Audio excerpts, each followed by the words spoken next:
Bird ఫ్లూపై ఆందోళన చెందాల్సిన అవసరం లేదని మంత్రి అచ్చెన్నాయుడు అంటున్నారు. పౌల్ట్రీల శానిటేషన్ సరిగ్గా లేకపోవడంతోనే ఈ వ్యాధి వచ్చినట్లుగా తెలిపారు. చనిపోయిన కోళ్లను భోపాల్లో ల్యాబ్కు పంపించామని మంత్రి తెలియజేశారు. పౌల్ట్రీల్లో ఇంకేమైనా మిగిలిన్నాయా అని చెప్పి పంపిస్తే 14,000 కోళ్ళు ఇంక మిగిలుంటే ఒక 340 గుడ్లు ఈ 4 పౌల్ట్రీస్లో ఉంటే అవన్నీ తీసి మనమే చంపి పోడ్చడం జరిగింది. ఈరోజు రాష్ట్రంలో 10 కోట్ల చిల్లర కోళ్ళు ఉంటే దాదాపుగా 5,42,000 కోట్లకి ఈ ఫ్లూ వచ్చి చనిపోయినట్టుగా మనకి రిపోర్ట్ వచ్చింది.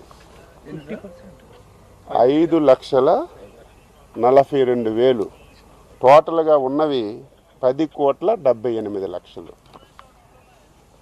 సోషల్ మీడియాలో చాలా విపరీతమైన ప్రచారం వస్తుంది, మీడియాలో విపరీతమైన ప్రచారం వస్తుంది. 40 లక్షలు చనిపోయాయని కూడా ఈరోజు ప్రచారం వచ్చాయి.